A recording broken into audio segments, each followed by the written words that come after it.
পশ্চিমবঙ্গের রাজনীতিতে এমন কিছু মুহূর্ত আছে যা শুধু রাজনৈতিক ঘটনা নয়, বরং রাজনৈতিক বার্তা হিসাবেও দেখা হয়। সম্প্রতি এমনই একটি ঘটনা নিয়ে রাজ্য জুড়ে আলোচনা শুরু হয়েছে। বর্তমান মুখ্যমন্ত্রী মাননীয় শুভেন্দু অধিকারীর পক্ষ থেকে কলকাতার মেয়র ও প্রবীণ রাজনৈতিক নেতা ফিরহাদ হাকিমকে প্রকাশ্যে সম্মাননা জানানো এবং সৌজন্য প্রদর্শনের পর রাজনৈতিক মহলে নানা প্রশ্ন উঠতে শুরু করেছে। বিশেষ করে বিজেপির একাংশ কর্মী সমর্থকদের মধ্যে এই বিষয়টি নিয়ে অসন্তোষ ও প্রশ্ন লক্ষ্য করা যাচ্ছে। তাদের বক্তব্য, অতীতে ফিরহাদ হাকিমের কিছু বিতর্কিত মন্তব্য নিয়ে বিজেপি দীর্ঘদিন রাজনৈতিক সমালোচনা করেছে। ফলে বর্তমানে সৌজন্য ও সম্মান প্রদর্শনের এই ঘটনাকে তারা কিভাবে ব্যাখ্যা করবে, সেই প্রশ্ন সামনে এসেছে। তবে এই ঘটনাকে শুধুমাত্র রাজনৈতিক বিতর্ক হিসাবে দেখলেই পুরো ছবিটা দেখা হবে না। কারণ গণতন্ত্রে রাজনৈতিক প্রতিপক্ষের সঙ্গে সৌজন্যমূলক সম্পর্ক বজায় রাখা এবং মতাদর্শগত বিরোধিতা দুটো এক বিষয় নয়। আর এই দুয়ের মধ্যেই এখন শুরু হয়েছে নতুন বিতর্ক। সম্প্রতি একটি অনুষ্ঠানে আমাদের এ রাজ্যের বর্তমান মুখ্যমন্ত্রী মাননীয় শুভেন্দু অধিকারী মহাশয় এবং ফিরহাদ হাকিমকে একই মঞ্চে সৌহার্দ্যপূর্ণ পরিবেশে দেখা যায়। সেখানে ফিরহাদ হাকিমকে সম্মাননা প্রদান করা হয় এবং রাজনৈতিক সৌজন্যের একটি বার্তা সামনে আসে। আর এই ঘটনার পর থেকে সামাজিক যোগাযোগ মাধ্যমে রাজনৈতিক মহল এবং সাধারণ মানুষের মধ্যে নানান ধরনের আলোচনা শুরু হয়েছে। একটি অংশের মতে রাজনৈতিক সভ্যতার সাথে এই ধরনের সৌজন্য অত্যন্ত গুরুত্বপূর্ণ। তাদের যুক্তি, গণতন্ত্রে রাজনৈতিক প্রতিপক্ষ শত্রু নয়।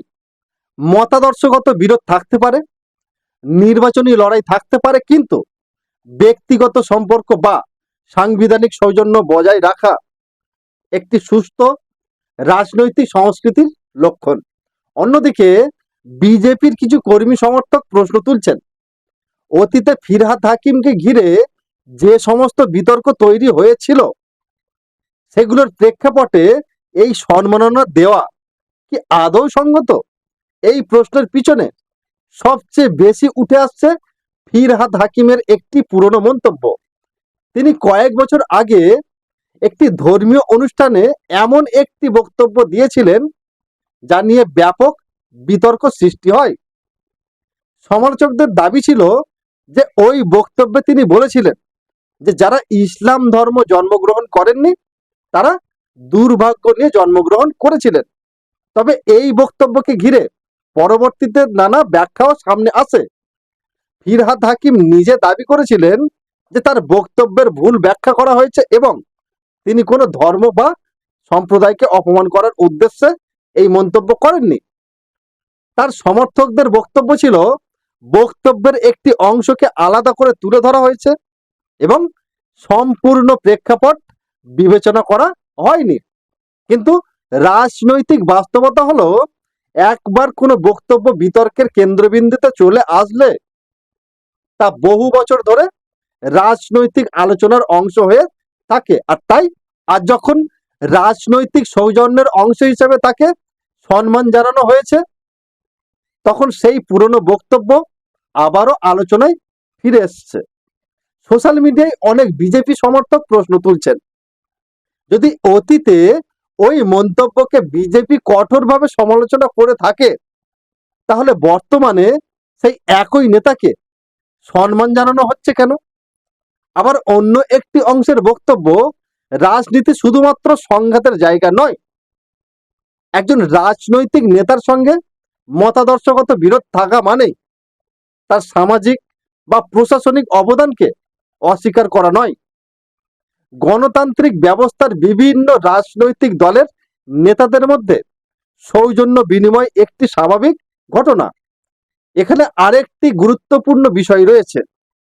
ভারতীয় রাজনীতিতে বহুবার দেখা গেছে নির্বাচনী ময়দানে তীব্র সমালোচনা ও রাজনৈতিক সংঘর্ষ থাকলেও বিভিন্ন সরকারি, সংস্কৃতি বা সামাজিক অনুষ্ঠানে রাজনৈতিক নেতারা একে অপরের প্রতি সম্মান প্রদর্শন করেছেন। সংসদ থেকে শুরু করে বিধায়ক পর্যন্ত এমন উদাহরণ বহু রয়েছে। ফলে বর্তমান ঘটনাকে দুইভাবে দেখা হচ্ছে। প্রথমত, এটি রাজনৈতিক পরিপক্কতার নিদর্শন, যেখানে রাজনৈতিক মতপার্থক্য থাকার সত্ত্বেও একজন নেতাকে তার পদমর্যাদা ও অভিজ্ঞতার জন্য সম্মান জানানো হয়েছে। দ্বিতীয়ত, সমালোচকদের মতে অতীতে যেসব বিষয় নিয়ে রাজনৈতিক আপত্তি তোলা হয়েছিল সেই অবস্থান থেকে সরে আসার একটি ইঙ্গিতও এতে থাকতে পারে। এই দুই ব্যাখ্যার মধ্যে কোনটি বাস্তবতার খুব কাছাকাছি তা সময়ই বলবে। তবে একটি বিষয় স্পষ্ট, এই ঘটনাটিকে কেন্দ্র করে যে আলোচনা শুরু হয়েছে তা শুধুমাত্র একজন নেতা বা একটি সম্মাননা অনুষ্ঠানের মধ্যে সীমাবদ্ধ নয়, বরং এটি বৃহত্তর প্রশ্ন তুলে দিচ্ছে যে রাজনৈতিক বিরোধিতা এবং রাজনৈতিক সৌজন্যের সীমারেখা কোথায়। একজন রাজনৈতিক প্রতিপক্ষকে সম্মান জানানো কি রাজনৈতিক আদর্শের সঙ্গে আপোষ, নাকি সেটাই গণতান্ত্রিক সংস্কৃতির প্রকৃত রূপ? আবার কোন নেতার অতীতের বিতর্কিত মন্তব্যকে সামনে রেখে তাকে চিরকাল একইভাবে বিচার করা উচিত, নাকি সময়ের সঙ্গে সঙ্গে রাজনৈতিক সম্পর্ক ও পরিস্থিতি বদলাতে পারে? এই প্রশ্নগুলোর উত্তর রাজনৈতিক দলগুলোর কাছে যেমন গুরুত্বপূর্ণ, তেমনি সাধারণ ভোটারের কাছেও গুরুত্বপূর্ণ। কারণ গণতন্ত্রের শেষ কথা বলে জনগণ। রাজনৈতিক দলগুলো তাদের কৌশল নির্ধারণ করতে পারেন, নেতারা সৌজন্য দেখাতে পারেন, সমালোচনার জবাব দিতে পারেন, কিন্তু সেই সমস্ত ঘটনার মূল্যায়ন শেষ পর্যন্ত করেন সাধারণ মানুষ। আর তাই বর্তমানে এই ঘটনাকে কেন্দ্র করে যে বিতর্ক তৈরি হয়েছে সেটিকে শুধুমাত্র দলীয় রাজনীতির চশমা দিয়ে না দেখে বৃহত্তর গণতান্ত্রিক পরিপ্রেক্ষিতে দেখা জরুরি। রাজনৈতিক সৌজন্য, মতাদর্শগত অবস্থান, অতীতের বিতর্ক এবং বর্তমান বাস্তবতা সবকিছুর মধ্যেই ভারসাম্য খুঁজে পাওয়াই সম্ভবত আজকের সবচেয়ে বড় চ্যালেঞ্জ। এখন প্রশ্ন আপনাদের কাছে, রাজনৈতিক প্রতিপক্ষকে সম্মান জানানো কি কোনো গণতান্ত্রিক সংস্কৃতির অংশ, নাকি এতে রাজনৈতিক অবস্থানের অসঙ্গতি প্রকাশ পায়? আপনার মতামত অবশ্যই কমেন্টে লিখে জানান, এবং ভিডিওটি যদি আপনারা উপযুক্ত বলে মনে করেন তাহলে প্রচুর পরিমাণে ভিডিওটি শেয়ার করুন, এবং দেখা হচ্ছে পরবর্তী কোনো নতুন ভিডিওতে। ততক্ষণ আপনারা ভালো থাকবেন, সুস্থ থাকবেন এবং নমস্কার।